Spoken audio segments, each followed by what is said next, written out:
Sir, ஒரு பக்கம் உங்க அம்மா தூக்க மாத்திரை சாப்பிட்டு ஹாஸ்பிட்டல்ல படுத்திருக்காங்க. இன்னொரு பக்கம் நீங்க சூசைட் பண்ணிக்கிறீங்க போல. ஆல்ரெடி நான் உங்ககிட்ட சொன்னதுதான். இந்த நிலைமையில ஏன் சார் ஸ்மோக் பண்றீங்க? நானும் இதுக்கு பதில் ஆல்ரெடி உங்ககிட்ட சொல்லிட்டேன். கொடுங்க அத. ஏய் ஏய் மித்ரா மித்ரா. என்ன சார், என்ன பிரச்சனை உங்களுக்கு? எதுவா இருந்தாலும் என்கிட்ட சொல்லுங்க சார்.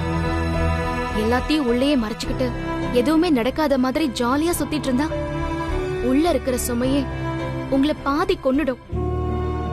முன்னாடிலாம் அம்மா மட்டும் தான் கல்யாணம் பண்ண சொல்லி டார்ச்சர் பண்ணிட்டு இருந்தாங்க. இப்ப அப்பா அம்மா கூட சேர்ந்து ஆரம்பிச்சிட்டாரு. இது எப்படி சமாளிக்க போறேன்னு எனக்கு தெரியல. கல்யாணம் பண்ணிக்கிறதுல உங்களுக்கு என்ன கஷ்டம்? அப்படியா? அப்ப நீ என்ன கல்யாணம் பண்ணிக்கிறியா?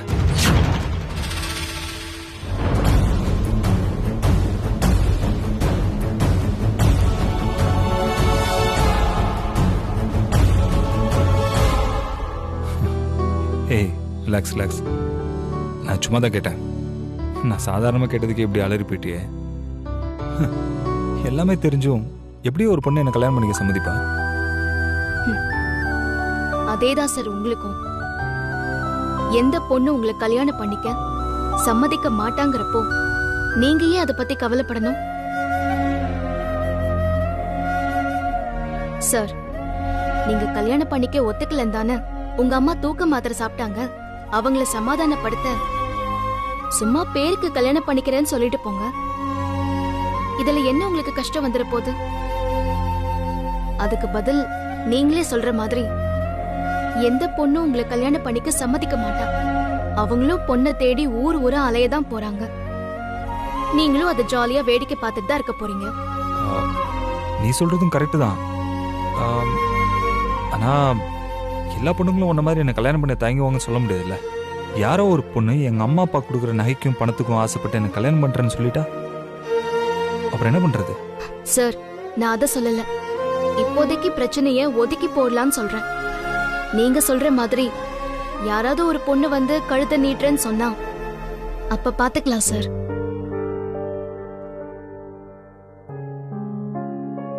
என்ன சார் யோசிக்கிறீங்க?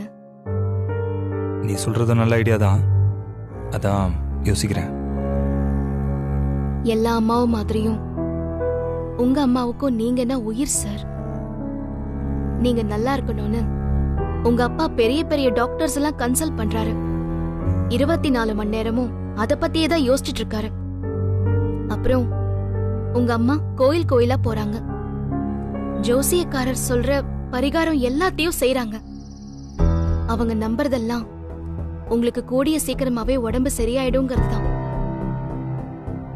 காப்பாத்த முடியலன்னு மனசுடைஞ்சு போயிட்டாங்க. அதனால இப்போதைக்கு அவங்கள சமாதானப்படுத்துறதுக்காகவாவது நீங்க சரின்னு சொல்லுங்க. இப்போலாம் எல்லா விஷயத்திலயும் கரெக்டா இருக்கிற பசங்களுக்கே பொண்ணு கிடைக்கிறதுக்கு வருஷ கணக்காகுது. பொண்ணு கிடைக்கிறது நீங்க நினைக்கிற அளவுக்கு அவ்வளவு சிம்பிளா இல்ல. சோ யோசிச்சு உங்க அம்மாவுக்காக ஒரு நல்ல முடிவெடுங்க.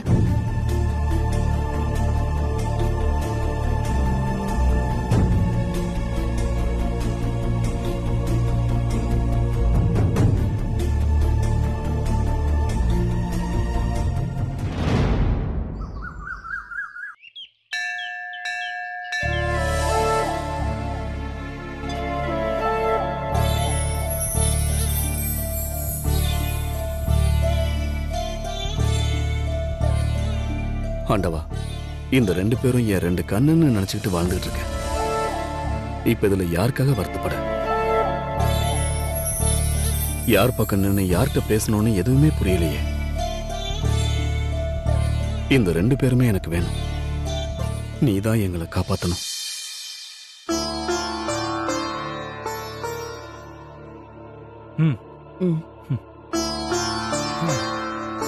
மா, இந்த பாருமா, இனிமே இந்த மாதிரி முட்டாள்தனமா எதுவும் பண்ண மாட்டேன்னு ப்ராமிஸ் பண்ணுமா? அப்போ நீ நான் சொல்றத கேளு. என்னம்மா சும்மா சின்ன பிள்ளை மாதிரியே பேசிட்டே இருக்க?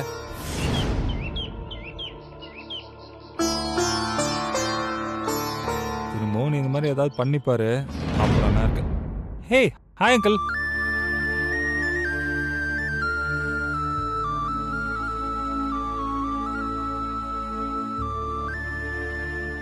எப்படி வினய் இருக்க? என்ன அங்கிள், இந்த கேள்விக்கு நான் என்ன பதில் சொல்லணும் நீங்களே சொல்லுங்க பாப்போம்.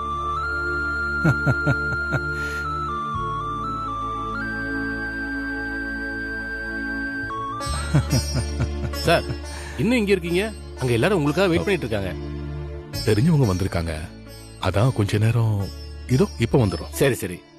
மாப்பிள்ளை வீட்டுல நல்ல நேரம் முடியறதுக்குள்ள பொண்ணை பார்க்கணும்னு சொல்றாங்க.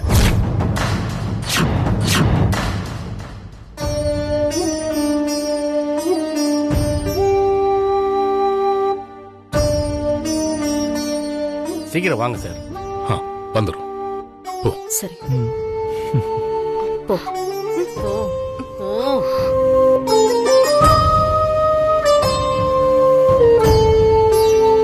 ஹே, ஆல் தி பெஸ்ட்.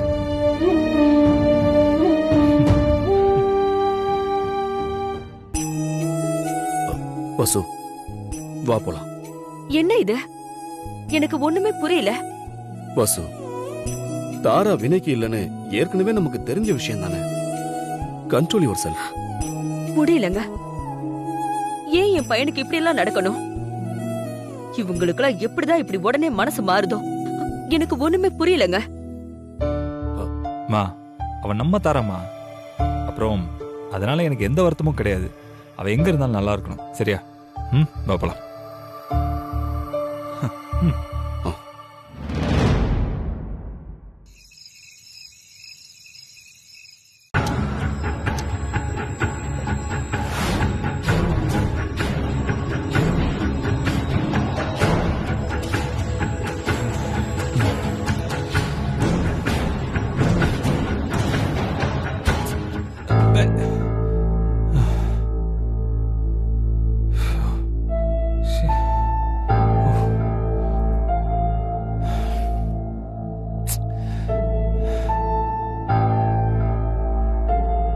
கனவா? ஏன் இப்படிலாம் கனவு வருது? ச்சே.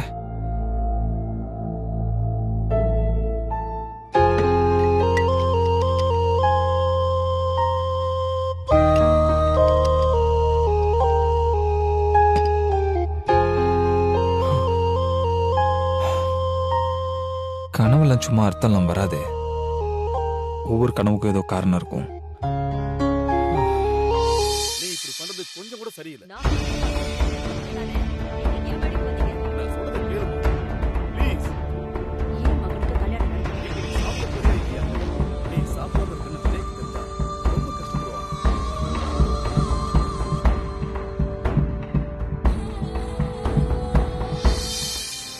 வாசுகி, மணி 11க்கு மேல ஆயிடுச்சு. இன்னும் நீ சாப்பிடாம இருந்தா என்ன அர்த்தம்? ஒவ்வொரு வேளையும் நீ சாப்பிட்டியா இல்லையான்னு சின்ன குழந்தை மாதிரி நான் பாத்துக்கிட்டே இருக்க முடியுமா?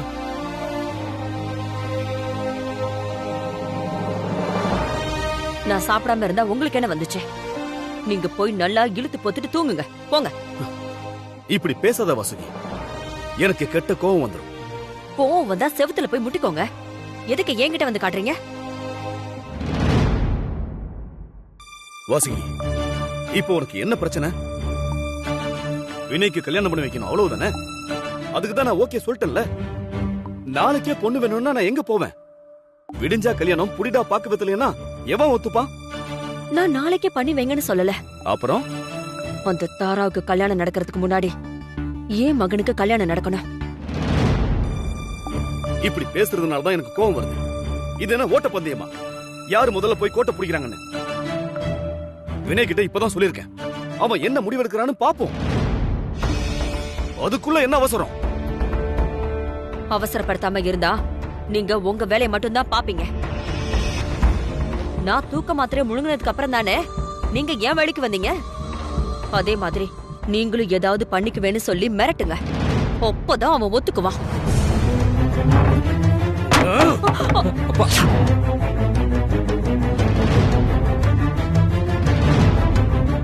இதுக்கு மேல ஏதாவது பேசுன தொலைச்சிருவேன். ச்சே.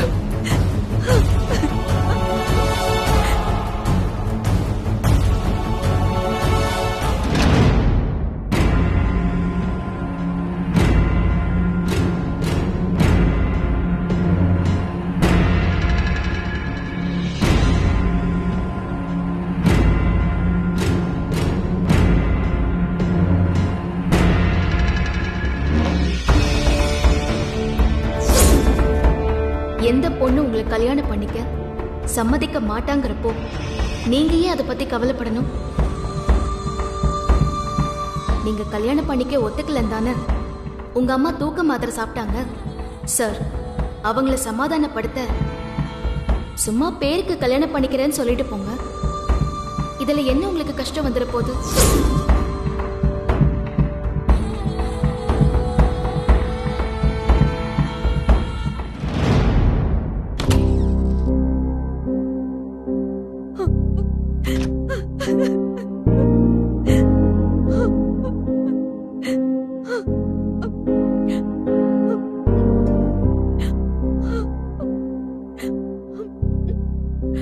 அப்பா, வினய், ஏய் வினய், என்ன இந்த நேரத்துல நீ இன்னும் தூங்கல?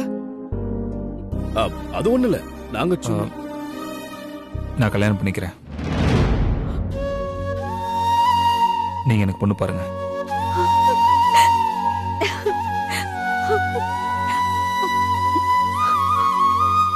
நான் நிஜமாதப்பா சொல்றேன். பொண்ணு பாருங்க. நாளைக்கு எனக்கு கல்யாணம் நல்லா ஓகே தான்.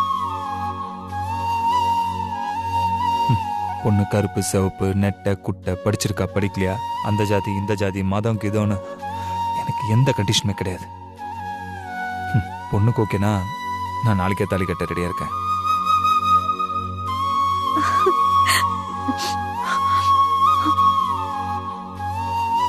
ஆனா ஒரு கண்டிஷன். பொண்ணு வீட்டில் எனக்கு இருக்கிற பிரச்சனையை பத்தி ஒண்ணு விடாம மறைக்காம நீங்க சொல்லணும். இது நாள் வரைக்கும் தான் நான் உயிரோடு இருப்பேன்னு அவங்களுக்கு தெளிவா புரியுற மாதிரி சொல்லணும்.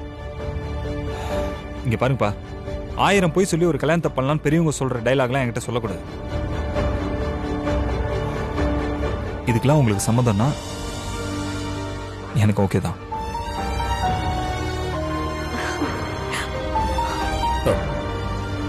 வினய், எமோஷனலா இருக்கும்போது எந்த முடிவும் எடுக்க கூடாதுப்பா. நாங்க சண்டை போடுறத பார்த்து நீ முடிவெடுத்திருந்தா அது தப்பான முடிவா தான் இருக்கும். நீ நல்லா யோசிச்சு காலையில சொல்லுப்பா. பா, இதுக்கு முன்னாடிலாம் எடுத்த முடிவை நான் எப்படி எடுத்தேன்னு எனக்கு தெரியாது. ஆனா இந்த முடிவை நான் 1க்கு 1000 தடவை யோசிச்சு தான் எடுத்திருக்கேன். நீங்க உங்க முடிவுல ஸ்ட்ராங்கா இருங்கப்பா. இல்லப்பா, இங்க பாருங்க, என் பையனே சொல்லிட்டான். நீங்க குறுக்க ஏதாவது பேசி எதையாவது குழப்பிடாதீங்க. ஆக வேண்டிய வேலையை சீக்கிரமா பாருங்க.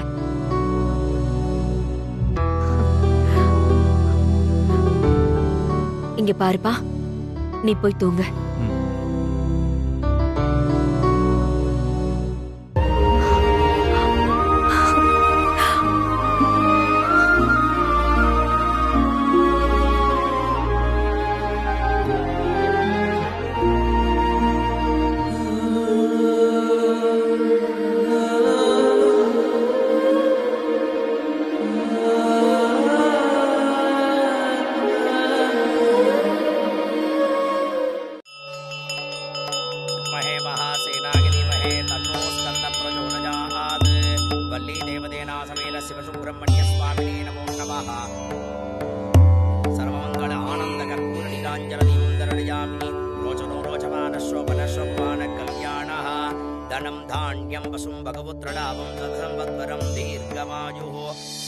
மோஸ்துதி பண்றேன்னு நினைச்சுக்காதீங்கோ. முருகர் முன்னாடி நின்று சொல்றேன். அருமையான அபிஷேகம் ஆராதனை எனக்கே மனசு நிறைவா இருக்குன்னா பாத்துக்கோங்களேன். நீங்க மனசுல நினைச்சிட்டு இருக்க காரியம் முருகன் அருளால சுபமா நடந்துரும்.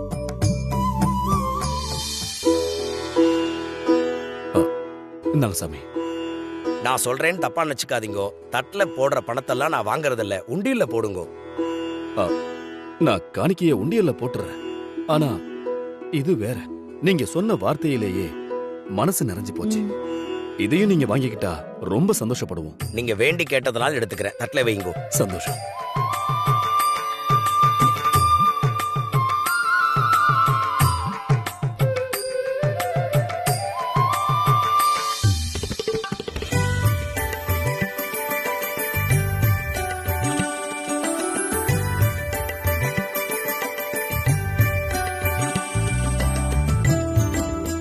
எங்க கொஞ்ச நேரம் உட்காந்துட்டு போலாமே? இங்க இங்கே உட்காரு. உட்காந்துக்கலாமா? உட்காரு.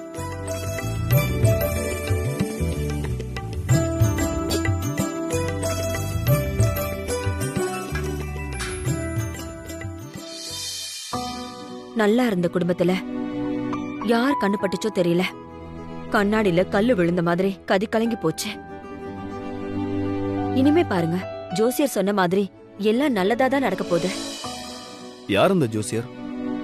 அவரை எனக்கே பார்க்கணும் போல இருக்கு. இப்படி கிண்டல் பண்ணிக்கிட்டே இருங்க. நீங்க வேணா பாருங்க, வினைக்கு கல்யாணம் நடந்துட்டா எல்லாம் தானா சரியாயிடும். ஜோசியர் சொன்ன மாதிரியே வினைக்கு பொண்ணு பார்க்க சொன்னதுமே நல்ல காரியம் எல்லாம் ஒன்னொன்னா நடக்க ஆரம்பிச்சிருச்சுல்ல. நீ சந்தோஷப்படுற அளவுக்கு அப்படி என்ன நடந்துச்சு?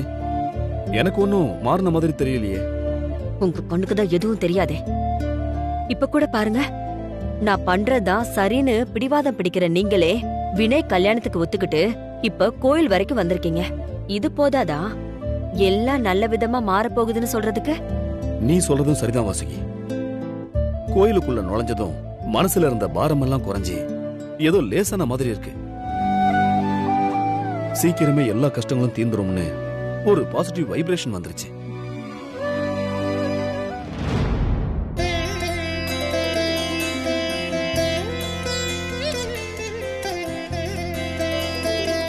அடடே, நம்ம வாசிக்கு அம்மா. ஒரு நிமிஷம் இருங்க, வந்துடுறேன். வாங்கம்மா. வணக்கம்மா. வாங்க ஜோசியரே. ஆயுஸ் நூறுங்க உங்களுக்கு. உங்களை பத்தி தான் இப்ப பேசிட்டு இருந்தேன், நீங்களே வந்துட்டீங்க. நான் சொன்னேன்லங்க, நம்ம ஜோசியர். இவர்தான் வினைக்கு கல்யாணம் நடந்தா எல்லா பிரச்சனையும் சரியாயிடும்னு சொன்னாரு. ஓஹோ, ஜோசியரே கோயிலுக்கு வந்திருக்காரு. அவருக்கும் ஏதாவது குடும்பத்துல பிரச்சனையா?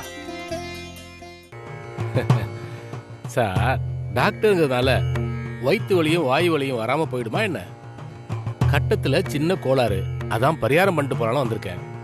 அம்மனை தரிசிக்க வந்த இடத்துல அம்மாவை சந்திச்சது கூடுதல் சந்தோஷம். ஆமா, என்ன பத்தி பேசிட்டேன்னு சொன்னீங்களே, அப்படி என்ன பேசுனீங்க? நீங்க என் பையன் ஜாதகத்தை பார்த்துட்டு கல்யாணம் நடந்தா கண்டம் சரியாயிடும்னு சொன்னீங்கல்ல. என் பையன் கல்யாணத்துக்கு ஒத்துக்கிட்டதும் நீங்க சொன்ன மாதிரியே ஒவ்வொன்னா நடக்க ஆரம்பிச்சிருச்சு. அம்மா, ரொம்ப சந்தோஷம்மா. அப்ப உங்க பையனுக்கு முகூர்த்த தேதி குறிச்சாச்சுன்னு சொல்லுங்க. அது எப்படி சொல்ல முடியும்? பையனுக்கு இவ்வளவு பெரிய பிரச்சனை இருக்கும்போது யாரு பொண்ணு தருவா? அத பத்தி கவலைப்படாதீங்க சார். நீங்க கல்யாண வேலையை ஸ்டார்ட் பண்ணுங்க. 4 திசையில இருந்தும் பொண்ணு வரிசை கட்டி நிக்கும். கேக்குறேன்னு தப்பா நினைச்சிடாதீங்க. உங்களுக்கு குழந்தைங்க இருக்காங்களா? ஒரு பையன் ஒரு பொண்ணுன்னு அளவான குடும்பம். பையன் +2 போறான், பொண்ணு காலேஜ் முடிச்சுட்டு பேங்க்ல ஒர்க் பண்ணிட்டு இருக்கா. ஏன் கேக்குறீங்க? இல்ல, உங்க பொண்ணு கல்யாண வயசுல தானே இருக்கா. நீங்க ஏன் என் பையனுக்கு உங்க பொண்ணு தரக்கூடாது?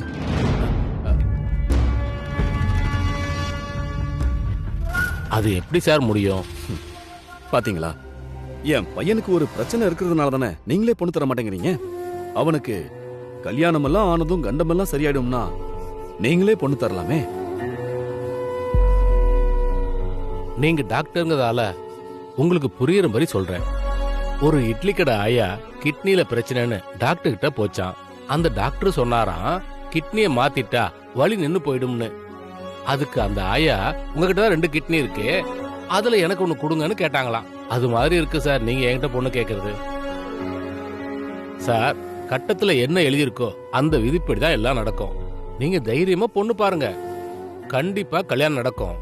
தலையெழுத்து மாறும். அதுக்காக ஏன் தலையில கை வைக்காதீங்க சார். வரமா, வரேன்.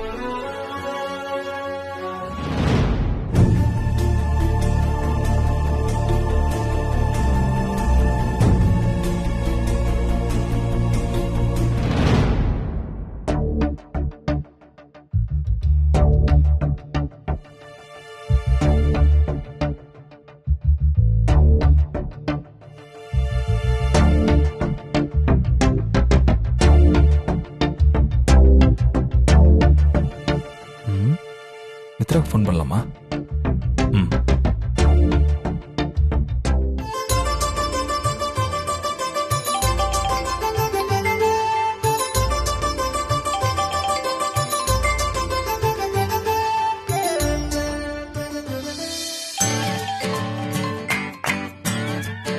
ஹலோ. ஹாய் மித்ரா. யா சார். மித்ரா, ஒரு குட் நியூஸ் ஒரு பேட் நியூஸ். ஃபர்ஸ்ட் நான் சொல்லட்டும். ஆரம்பிச்சிட்டீங்களா? சார், இங்க நிறைய வேலை இருக்கு. வேலை நேரத்துல என்னால பேச முடியாது. அப்புறமா பேசுறேன். நான் வைக்கிறேன். இங்க பாரு, இப்ப நான் சொல்றதை கேட்கலன்னு வச்சுக்கோ, அப்புறம் நான் நேர்ல கிளம்பி ஹாஸ்பிட்டலுக்கு வந்துருவேன். அப்புறம் நீ எந்த வேலையுமே பார்க்க முடியாது. சரி சொல்லுங்க. எதை சொல்லட்டும்? குட் நியூஸா இல்ல பேட் நியூஸா?